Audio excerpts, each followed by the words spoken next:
Hey, and welcome back to Health Economics. So last week we introduced the concepts of supply and demand, which we'll be using throughout the semester. We also talked about the effect of taxes on a market. We did the market for pizzas specifically, but the same underlying logic applies to all markets regardless of context.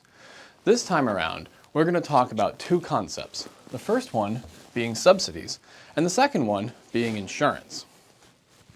Once we have a firm understanding of how taxes work in terms of affecting either the demand curve or the supply curve, or, as we discussed at the end of the last series, introducing that wedge between the demand and the supply, explaining how subsidies work becomes relatively straightforward.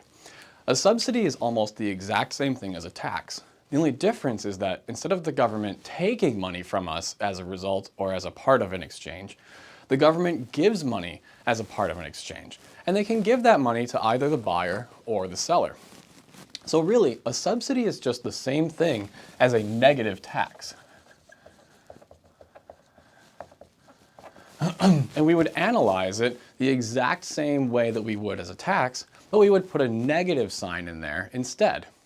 Or in our wedge method, if we think about having any old market with a downward sloping demand curve and an upward sloping supply curve, what a subsidy is going to do is introduce a wedge between the supply and the demand curves equal to the amount of the subsidy.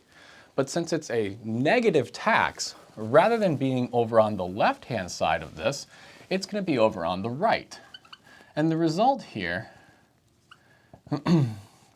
is that the amount produced with the subsidy is greater than the equilibrium amount that would be produced without the subsidy. And what we have are, again, two different prices. We have what I'll call PS and PB. PS is the amount that the seller receives as a part of the exchange, or in their method, or in their part of this exchange. PB is the amount that the buyer actually pays. Now the difference, again, between these 2 points here would be the amount of the subsidy. Or mathematically, PS minus PB is equal to the amount of the subsidy.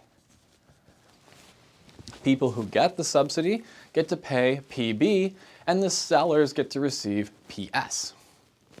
Notice again, as I said, the quantity produced as a result of the subsidy increases.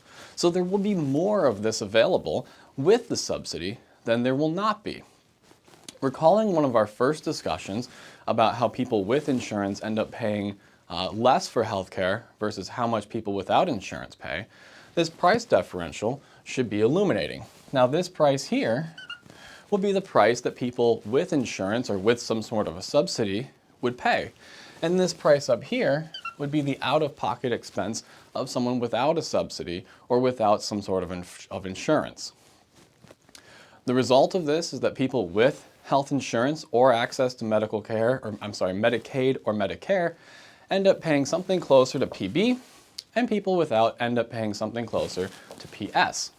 Now there are tons and tons of nuances to this, such as how much insurance will pay, or what kind of coverage does the patient have, or even what type of hospital did the patient go to that matter. However, these nuances only change the magnitude of the difference between PS and PB. They do not change the underlying economic logic of the result.